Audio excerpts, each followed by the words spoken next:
Quran petunjuk untuk yang belajar takwa.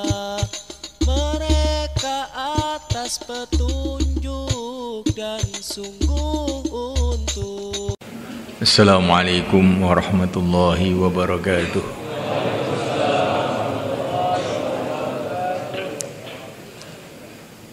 Innal hamdalillah nasta'inuhu wa nastaghfiruhu wa nu'minu bihi wa natawakkalu alayhi wa na'udzu bihi min shururi anfusina min sayyiati a'malina.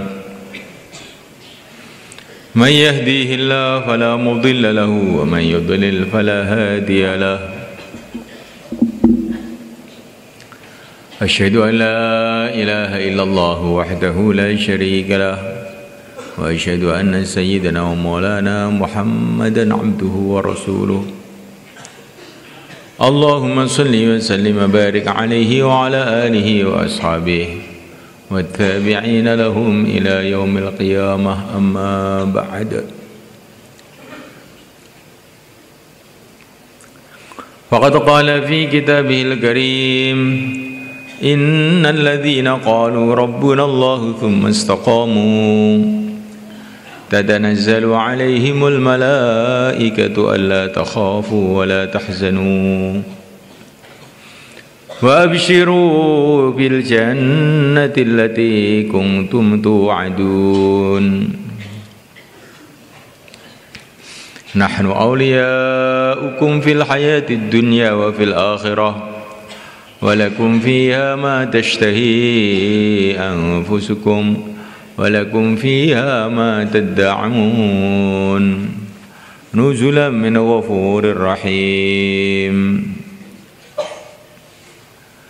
ومن أحسن قولا ممن دعا إلى الله وعمل صالحا وقال إنني من المسلمين.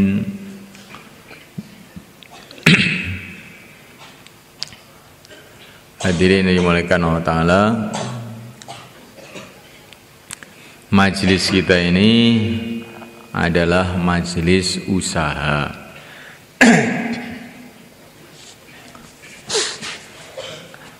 Yang mendengar usaha, yang berbicara pun sedang dalam usaha. Usaha perkara yang sangat penting. Bahkan usaha perkara yang paling penting dalam kehidupan manusia, dunia akhirat. Usaha apa? Yaitu usaha hidayah.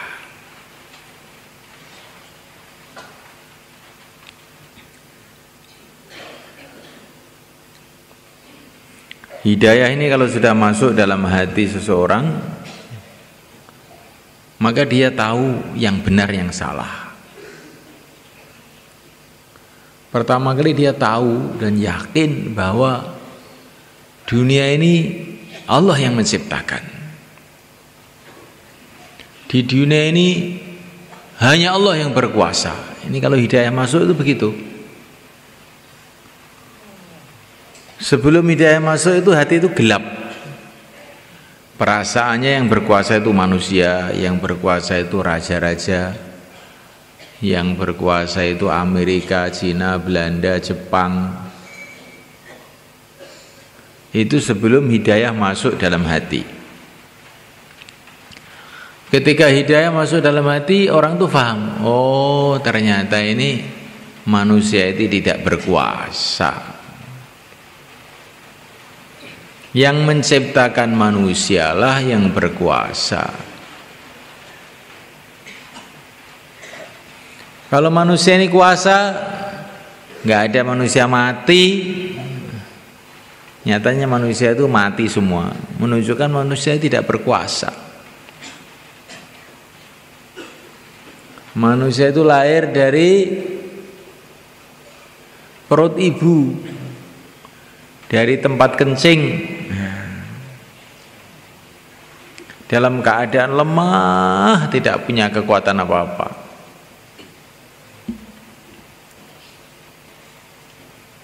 Begitu juga dalam kehidupan sehari-hari ini, manusia itu juga serba lemah, sangat lemah. Duduk agak lama gitu aja sudah capek. Tidur lama juga nggak kuat. Makan terlalu banyak, perut sakit. Melek terlalu lama, ngantuk. Hidup terlalu lama, tua. Manusia sangat lemah sekali. Tetapi kalau ketika hidayah ini belum masuk dalam hati, perasaannya kuat manusia itu. Manusia itu hebat. Kenapa ini? Karena hati gelap, manusia hebat. Kalau hidayah masuk, adalah manusia itu nggak ada apa-apa, tidak punya kekuasaan apa-apa.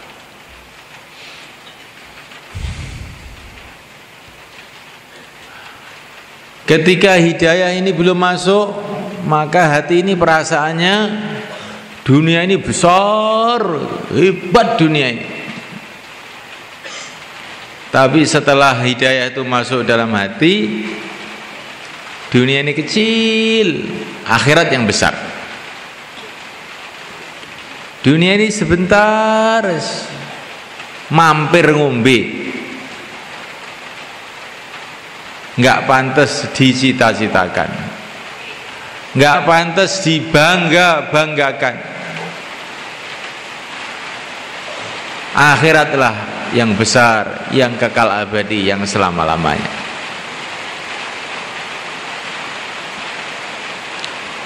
Kalau hidayah ini masuk dalam hati semulai kan, orang itu akan punya kefahaman dan punya keyakinan. Yang paling menguntungkan untuk orang hidup ini satu aja, taat kepada Allah. Yang paling bahaya dalam kehidupan ini satu aja, maksiat kepada Allah. Nggak ada perkara lebih bahaya melebihi maksiat. Bahayanya maksiat ini lebih bahaya dari penyakit-penyakit, dari racun-racun. Kalau kamu itu kena penyakit, maka kamu itu berarti berhadapan dengan penyakit.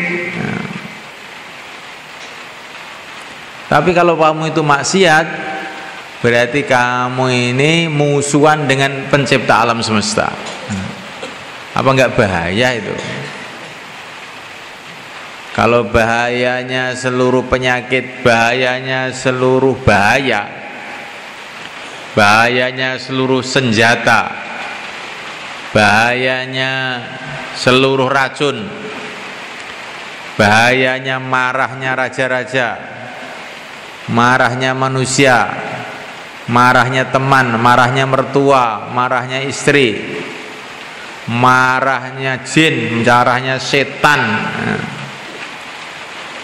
semua dikumpulkan jadi satu. Itu nggak ada apa-apa dibandingkan dengan bahayanya marahnya Allah Subhanahu wa ta'ala. Ini kalau orang itu ada hidayah itu paham perkara ini. Sehingga kalau dia ini berbuat maksiat itu nangis, khawatir dimarahi oleh Allah. Nggak ada habis-habisnya marahnya, nggak ada habis-habisnya nangisnya itu.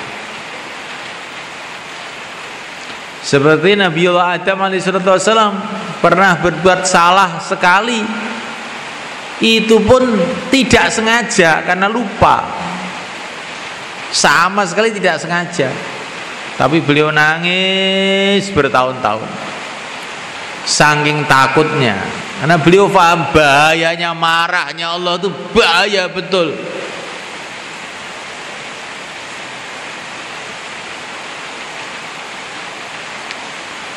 Dan kalau orang itu dapat hidayah itu merasa bahwa taat kepada Allah itu betul sangat menguntungkan. Sehingga kalau dia taat kepada Allah itu gembira, senang, syukur, merasa sangat beruntung. Bagaimana tidak, sedangkan dia ini taat kepada pencipta alam semesta, penguasa dunia akhirat, yang maha kuasa, yang maha rahman, yang maha rahim, yang maha kaya, yang maha hebat segala-galanya.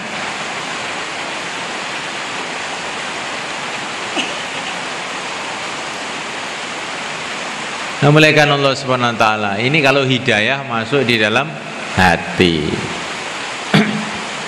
Dan hidayah ini bertingkat-tingkat, memuliakan.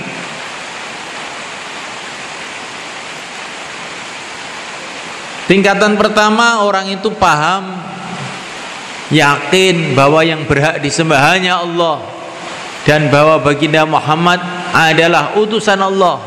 La ilaha illallah Muhammadur Rasulullah. Ini hidayah tingkat pertama. Setelah dia syahadat, perlu hidayah lagi, sehingga dia itu bisa senang sholat. Perlu hidayah ini.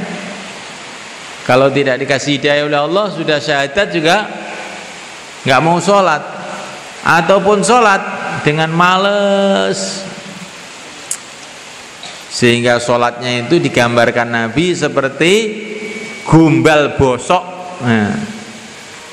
Habis sholat, sholatnya itu dihantemkan ke kepalanya sendiri, seperti gumbal. Sholat ngantuk, sholat apa ya? Nah, itu kalau nggak dapat hidayah itu begitu itu. Kalau nggak dapat hidayah, maka sholat itu hina. Dan barang siapa yang menghinakan sholat, maka dia adalah orang hina di sisi Allah. Setelah sholat perlu hidayah lagi, supaya sholatnya bisa khusyuk, perlu hidayah. Supaya sholatnya bisa istiqomah, perlu hidayah. Terus perlu hidayah. Supaya bisa puasa, perlu hidayah. Supaya bisa zakat, perlu hidayah. Kalau nggak ada hidayah, suruh puasa nggak mau. Kenapa puasa-puasa? Bikin lapar aja. Oh. Tapi kalau sudah dapat hidayah, paham dia, puasa ini amalan dicintai oleh Allah. Bau mulutnya orang puasa lebih wangi di sisi Allah melebihi minyak kasturi. Kalau belum dapat hidayah, zakat itu berat. Sudah kerja mati-matian dikasihkan orang, nah, nggak mau zakat, nggak mau. Tapi kalau sudah dapat hidayah, nah ini hartanya Allah, milik Allah, saya hamba Allah, mengeluarkan zakat itu dengan gembira, dengan senang.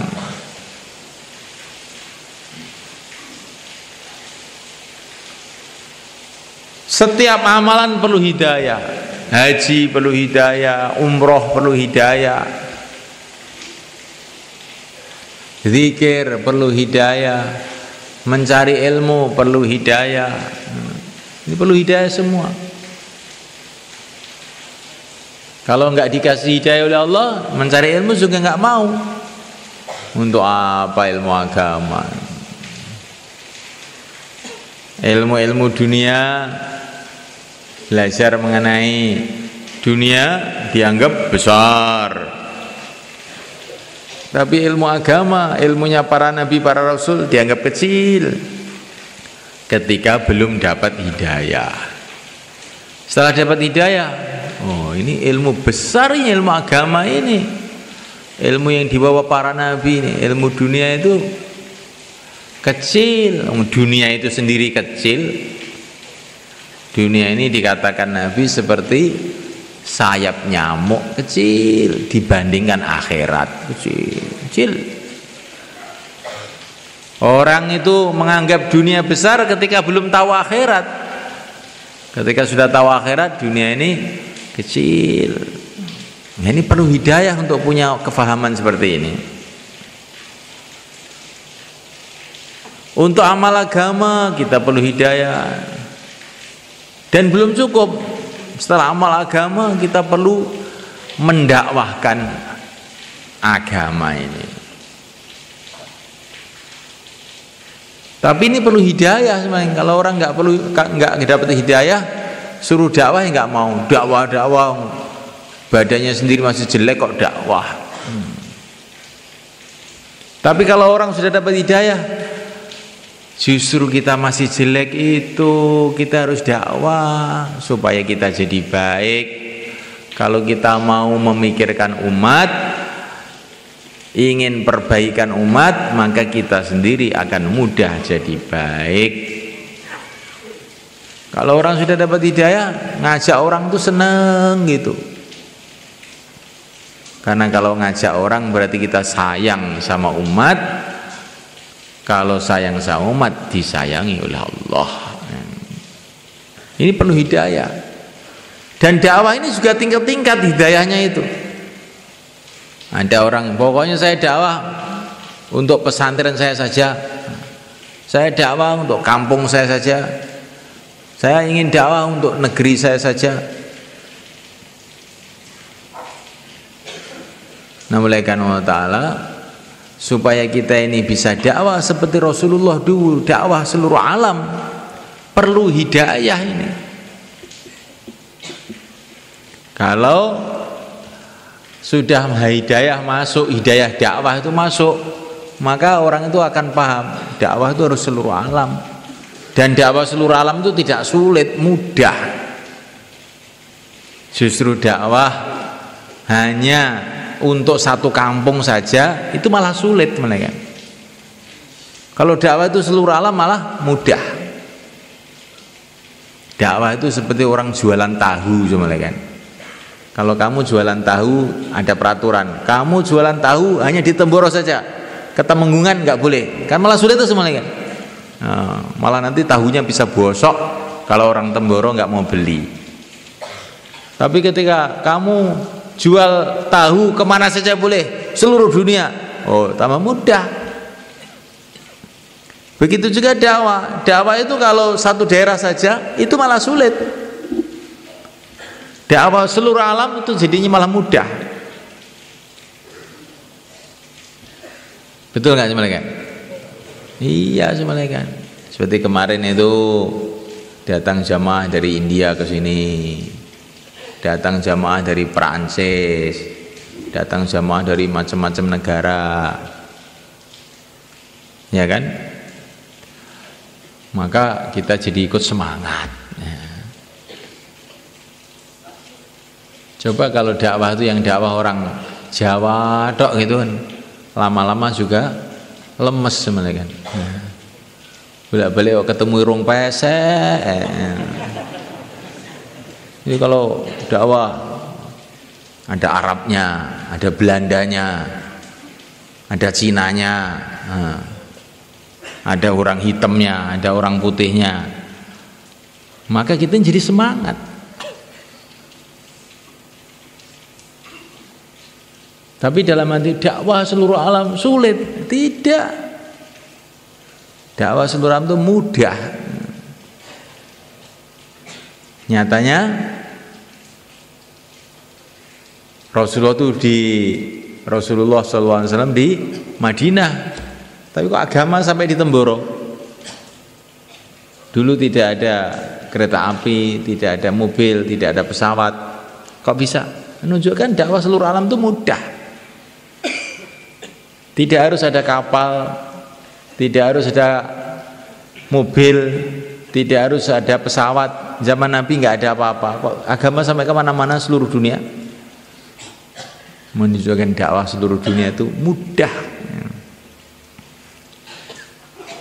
Dijelaskan sama Syekh Muhammad Ilyas. Dakwah seluruh dunia itu caranya bagaimana toh? Tiap hari putar di sekitar masjid 2,5 jam. Bicara kepada semua orang bahwa agama ini penting Dan untuk hidupkan agama, kita harus menyiapkan waktu untuk agama. Siapa siap 2,5 jam, putar tiap hari, lama-lama 2,5 jam menjadi 3 hari, lama-lama 40 hari, lama-lama 4 bulan, lama-lama dalam negeri, luar negeri, seluruh alam. Seluruh alam itu dimulai dari 2,5 jam. Setengah jam juga boleh, 1 jam juga boleh. Insya Allah mulai kan? Mudah. Inna hadad dina yusrun, agama ini mudah. Tapi semua orang sekarang tuh sambat, mengeluh. Amal agama zaman sekarang itu sulit. Zaman sudah zaman gila, zaman gendeng. Kalau nggak ikut gendeng nggak kebagian. Sulit zaman sekarang tuh amal agama. Sebetulnya tidak sulit. Allah mengatakan, Nabi mengatakan inna hadzal dina yusrun yuridu bikumul yusra wa yuridu bikumul usra. Agama itu mudah, diceritakan dalam Quran mudah. Nabi mengatakan agama ini mudah. Kok sekarang semua orang mengatakan agama sulit itu kenapa? Nah, karena caranya belum tahu. Naik sepeda itu mudah apa sulit? Mudah apa sulit? Mudah kalau sudah mau latihan. Kalau belum latihan naik ambruk, lah nggak ada cagaannya loh, bagaimana nggak ambruk? Bannya cuma 2, disuruh berdiri ya mesti ambruk toh. Kamu belum latihan kok mesti gitu. Nanti kalau kamu mau latihan 3 hari aja, itu sudah bisa kemana-mana, nggak usah dikasih cagaan juga sudah jalan. Begitu juga semuanya kan. Sekarang ini orang suruh amal agama sulit. Kalau saya punya uang, dicagai uang ya saya bisa amal agama. Kalau saya dicagai politik ya bisa amal agama. Kalau saya dicagai Pak Lurah bisa amal agama. Kalau saya dicagai takmir masjid baru bisa amal agama. Kalau saya padahal itu amal agama itu tidak perlu dicagai. Sempat keluar 3 hari, nanti terus 40 hari, terus 4 bulan. Insya Allah dikit-dikit nanti lama-lama amal agama itu mudah ternyata. Insya Allah mulai kan? Kenapa amal agama itu sulit? Karena tidak tahu caranya bagaimana. Kalau sudah tahu caranya ternyata mudah. Di tengah-tengah negara kafir kayak di Inggris bisa wujud kampung-kampung Islam, bisa berdiri masjid-masjid. Sekarang di London ada masjid kapasitas 70.000 orang. Nah, ini dari Temboro sudah mau dibentuk jamaah masyurat ke London, tapi belum berangkat sekarang, tapi bentar lagi insya Allah mana kan? Biar tahu itu ternyata itu di sana itu umat Islam nggak punya kekuasaan, nggak punya apa-apa, tapi ketika umat ini menjalankan amal agama itu dengan tertib yang benar, bisa hidup di London, bisa hidup agama di Perancis, bisa hidup agama di Amerika. Masa tidak bisa hidup di Jungke? Bisa nggak kira-kira? Pakai syarat mau latihan, mau latihan. Nah, malaikat Allah Ta'ala, namanya berenang itu sulit ya malaikat. Asalkan ada air, mau latihan sedikit, insya Allah juga bisa.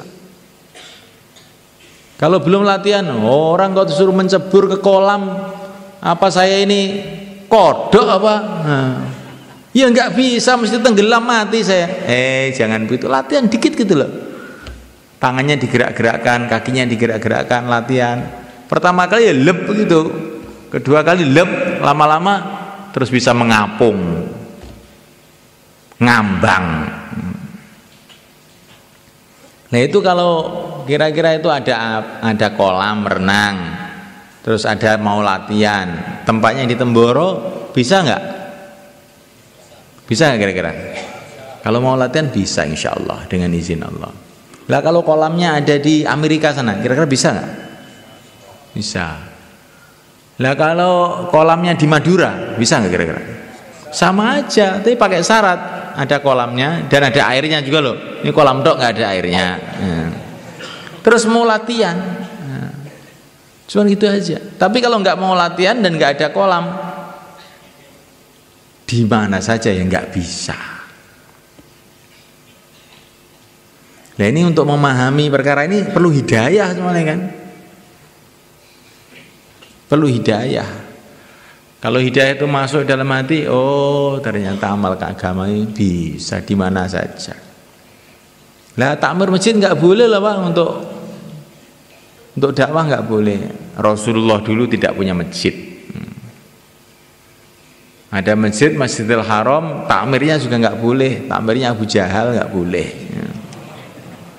Tapi agama tetap jalan.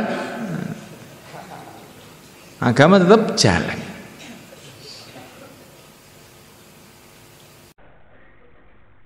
Hari-hari infak, hari-hari sedekah,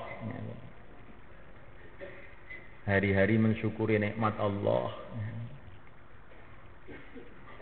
Tetapi semulaikan Allah Ta'ala, ini umpama, ini miskin, ini satu ujian, kaya juga satu ujian. Ini ibaratnya ujian, sama-sama ujiannya itu. Yang banyak lulus itu yang miskin.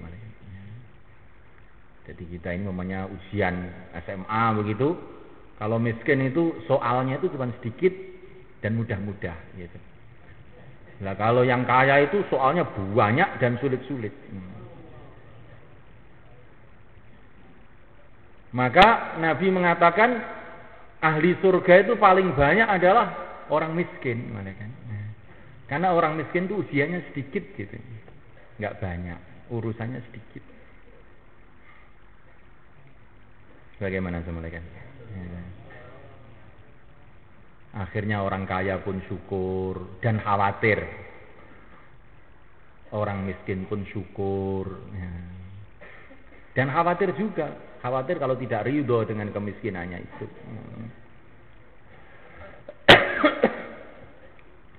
Jadi semulaikan Allah Ta'ala kalau ada iman dan amal soleh, kehidupan itu jadi baik. Miskin ya baik, kaya ya baik, jadi raja ya baik, jadi kere pun ya baik juga. Sehingga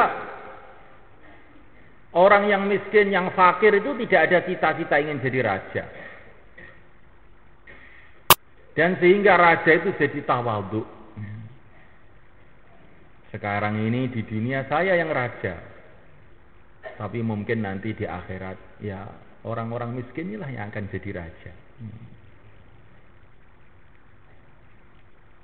Dikatakan dalam satu hadis, raja-raja yang sombong nanti di padang mahsyar itu akan Allah kecilkan tubuhnya sehingga diinjak-injak oleh banyak orang di padang mahsyar. Sebagaimana dulu di dunia dia ini suka nginjak-injak orang, maka di padang mahsyar ganti dia diinjak-injak. Jadi sudah mulaikan Allah Subhanahu wa taala. Tanamkan dalam hati kita masing-masing dan tanamkan dalam hati keluarga kita. Tanamkan dalam hati umat bahwa kebahagiaan, keselamatan, ketenangan, ketentraman itu hanya dalam iman dan amal soleh. Hanya dalam orang itu mengamalkan agama.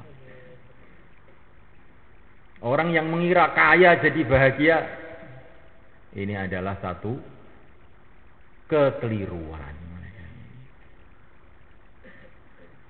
Maka diceritakan sama Maulana Mustaqim, ini cerita rakyat India. Ini ada orang kaya, wah dia ini nggak pernah tenang. Siang kerja sana, kerja sini, kerja sana, kerja sini. Kalau malam nggak bisa tidur, ngitung hasil kerja itu, ngitung lagi. dan bikin rancangan untuk kerja besok. Terus kulinya sudah pada tidur, dia tidak bisa tidur. Pegawainya dia sudah istirahat, dia tidak bisa istirahat.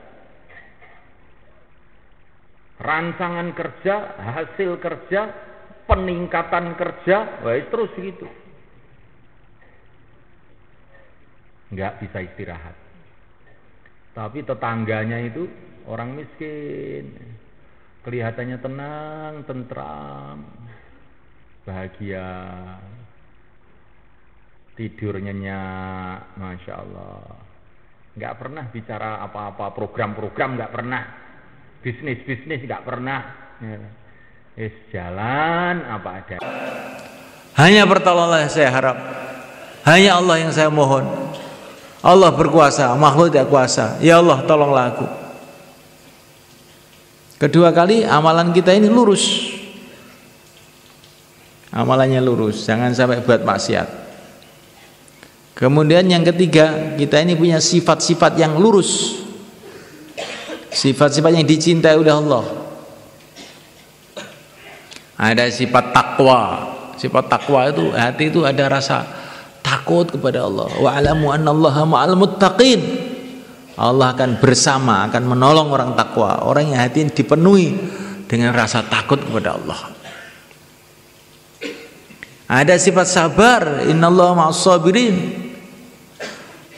Orang kalau punya sifat sabar senantiasa akan ditolong oleh Allah. Dan dia ada perjuangan yang lurus. In tansurullah yansurkum. Kalau kamu tolong agama Allah, Allah akan tolong kamu. Maka Syekh Ilyas rahimahullah, beliau mengatakan, sebesar-besarnya benteng, sebesar-besarnya benteng bagi umat Islam adalah dakwah. Kenapa? Ada orang tanya, kenapa Syekh begitu? Karena Allah janji, kalau kamu tolong agama, mendakwahkan agama, Allah akan tolong kamu. Nah, kalau Allah sudah tolong kamu itu melebihi 70.000 benteng. Lebih dari semuanya. Maka setiap kita ini harus punya keputusan. Dalam hati itu harus ada punya keputusan, saya harus dakwah supaya saya ditolong oleh Allah. Dakwah itu untuk apa? Untuk supaya saya ditolong oleh Allah. In tansurullah yansurkum. Kalau kamu tolong agama Allah, Allah akan tolong kamu. Masya Allah. Dan ini sudah Allah buktikan. Para nabi, para rasul, dakwah siang dan malam, ini ditolong oleh Allah. Walaupun menghadapi Fir'aun, Qarun, Haman, ditolong oleh Allah. Nabi Musa ya enggak apa-apa. Walaupun menghadapi Namrud yang punya kekuasaan seluruh dunia, Nabi Ibrahim enggak apa-apa, ditolong oleh Allah. Para sahabat menghadapi Persia, Romawi, Jazirah Arab, dari segala arah, tapi ditolong oleh Allah, ya tetap sukses. Wali Songo ngadepi ini belakang ini, ngadepi kerajaan Brawijaya, ngadepi Mojopahit, ngadepi macam-macam masalah, ya tetap sukses, yang ditolong oleh Allah. Kita mendengar cerita para wali-wali, dikira para wali itu bisa sukses itu karena kesaktiannya. Maka ada orang yang ingin tiru-tiru para wali, akhirnya masuk gua, biar sakti. Ternyata nggak sakti-sakti juga. Kesaktiannya para wali itu bukan di situ itu, karena mereka membela agama, menangisi agama. Akhirnya ditolong oleh Allah. Ketika ditolong oleh Allah, ya jadi semua kesaktian ada dalam diri mereka. Ingin jadi orang sakti, dakwah yang sungguh-sungguh. Betul malaikat, ditolong oleh Allah. Kalau sudah ditolong oleh Allah, apa jagoan-jagoan Qarun, Haman, Fir'aun, Namrud, semua keok semuanya. Tapi pakai syarat, dakwahnya harus dakwah yang benar dengan cara Rasulullah SAW, cara para sahabat, cara orang-orang yang paham tertib agama. Mahjub gitu kan maksudnya. Nah, dimana ketika ada saudara laki-laki, semua saudara sebapak mahjub. Saudara seibu tidak mahjub dengan adanya saudara sekandung atau saudara sebapak, nggak mahjub. Tabul furud. Mahjubnya saudara seibu ketika ada orang tua atau anak cucu, orang tua, kakek, nenek, nah, bapak, ibu, kakek, nenek, anak, cucu. Kenapa? Kalalah man laisa lahu aslun wala far'un. Fa in kana rajulun yurasu kalalatan. Kalalatan sebagai hal. Wa in kana rajulun yurasu kalalatan aw imra'atun turasu kalalatan. Kalau ada laki-laki perempuan meninggal dunia, diwaris hartanya laisa lahu aslun wala far'un. Saudara seibu ini dapat warisan dengan syarat tidak ada anak, tidak ada cucu, tidak ada orang tua, kakek, nenek, nggak ada.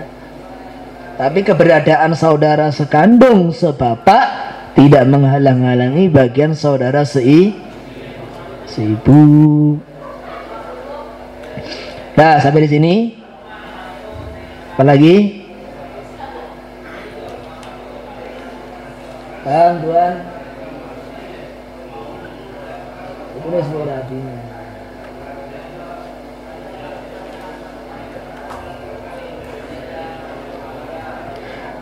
Wong ini gak paham pelajaran kan, ojo terus putus asa gitu. Putus asa kuwi sifate wong kafir. Nek gak paham takoko. Nek yang kelas isin moro nyang omahku. Tak kayak teh, tak kayak opo ya. Tak ulang. Ustaz, saya di kelas tadi tidak paham moro. Tangga sebagai tamu mulia. Ini pengen tambah paham moro nggawa ambeng. Gua diase. Ojo wonge ngaji gak paham terus putus asa ngambek. Sebab nang ahli waris ki anu kok. Zaman sahabat isi paham ya cuma beberapa orang Ustaz. Gak paham dalil pisan ini.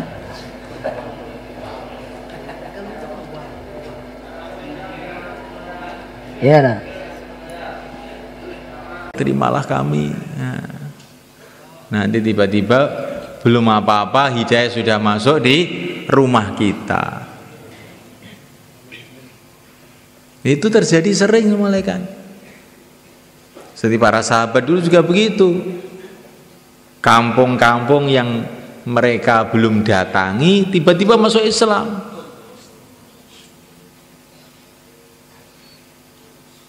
Sebabnya macam-macam.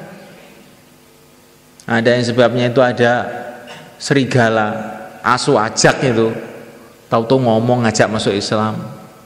Ada yang sebabnya itu berhala, tahu-tahu keluar suaranya ngajak masuk Islam. Macam-macam itu. Jadi kalau usaha dakwah kita ini diterima, nanti terjadi perkara-perkara yang kita tidak sangka-sangka. Karena Allah tolong kita. Kalau kamu tolong agama Allah, Allah akan tolong kita. Coba kita datang ke pulau-pulau kecil sana, di Madura, di Kangean, di Sempudi, di mana-mana. Itu loh, zaman Wali Songo dulu bagaimana mereka datang ke sana? Kok sana sudah ada masjid, ada musola, ada pesantren. Ini di Indonesia ada 13.000 pulau. Yang ada manusianya kebanyakan sudah Islam. Bagaimana mereka kok bisa Islam itu dulunya? Nah, ini pertolongan Allah pada orang-orang dakwah dulu malaikat. Saya kira orang dulu itu belum sampai masuk ke setiap pulau itu belum sampai saya kira. Masuknya gimana? Buang kita saja itu bingung itu melihat saking banyaknya. Tapi ketika Allah nolong, Bayangkan Sunan Ampel itu orang asing, orang asing. Bahasa Jawa juga nggak bisa. Umurnya baru 19 tahun.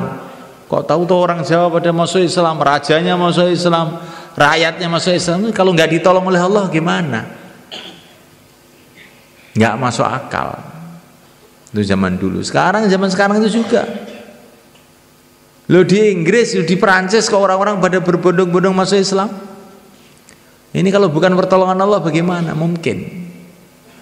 Dan itu yang dakwah bukan orang-orang kaya, bukan orang pejabat-pejabat, bukan rakyat biasa yang nggak punya apa-apa. Tapi ketika Allah tolong, datang perkara-perkara yang tidak dikira-kira. Di dakwah itu bukan untuk mengaruhi orang, bukan. Kita dakwah itu supaya ditolong oleh Allah. Ini lebih kita. Maka ada orang datang kepada Syekh Yusuf rahimahullah, Syekh, dakwah kita ini gremet seperti semut, sedangkan kebatilan itu lari seperti pesawat terbang. Bagaimana mungkin dakwah kita ini akan menyelesaikan masalah? Maka Syekh Muhammad Yusuf mengatakan, dakwah kita ini bukan mau balapan dengan mereka, tidak. Dakwah kita ini kita dakwah dengan ikhlas sampai dakwah kita diterima oleh Allah. Nanti yang menyelesaikan ahli batil itu Allah, bukan kita. Nah, maka dakwahnya harus sungguh-sungguh, nggak bisa main-main tuh mereka. Saya ini nggak bisa ngomong Pak Kiai. Nah, saya orang kampung, orang desa, suruh dakwah gimana? Siapa yang mau dengar saya? Allah mau dengar kamu, asalkan kamu beneran. Karena kamu tuh hamba Allah, diciptakan oleh Allah. Allah mesti mau dengar kamu, asalkan kamu tuh beneran. Insyaallah mereka.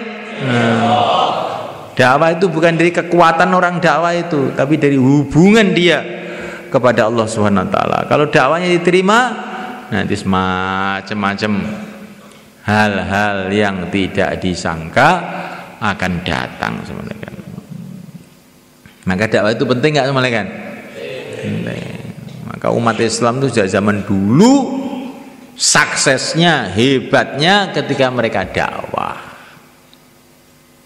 Bukan hebatnya ketika mereka banyak, bukan hebatnya ketika mereka kaya, bukan hebatnya ketika mereka jadi raja-raja, bukan. Hebatnya ketika mereka dakwah. Ketika mereka dakwah sungguh-sungguh dengan ikhlas semata-mata karena Allah, macam-macam datang pertolongan Allah, sehingga mereka menjadi orang-orang mulia di dunia ini sebelum akhirat. Maka kita mau belajar perkara ini, insyaallah malaikat. Yang niat untuk 4 bulan ataupun 40 hari, silahkan berdiri ke selatan. Monggo.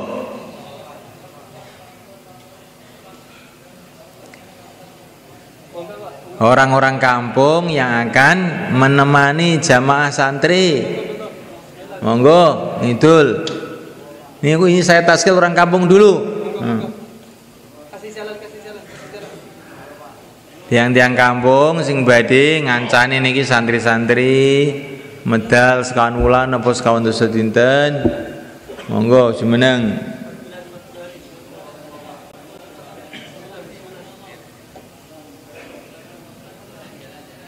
Iya nih Pak Mualif nih, nggih, masya Allah.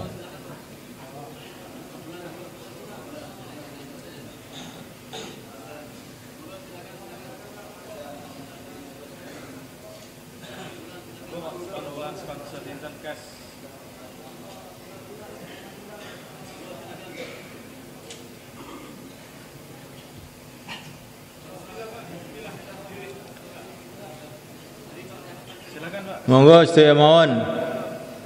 Niki enten swidak jamaah santri pun siap. Setiap jamaah jenengan rencangi. Sak jamaah enten tiyang kampung wong 5 ngoten. Nggih.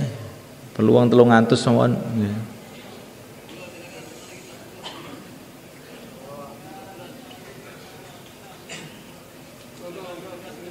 Mengke santri-santri badhe belajar bermasyarakat kalian jenengan belajar ngaji kali santri, akhirnya jamaah ini sakit sae mungkin. Monggo, monggo.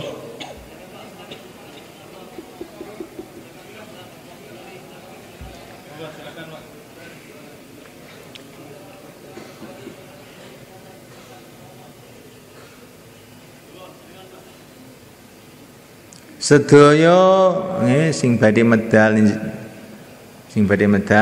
kula aturi jumeneng itu lah monggo. Monggo. Kajenge teng mriku mengke ditata monggo. Termasuk jamaah sing pun terbentuk nggih mriku malih monggo. Jamaah sing pun terbentuk king halaqah nggih. Monggo mriku laporan menika teng ngene tim taskil kajenge ditata.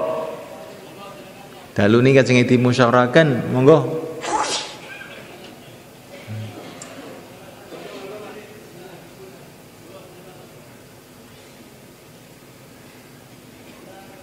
Kemudian mulai kan jamaah santri kumpul jamaahnya masing-masing ke utara sana, tafakut ulang.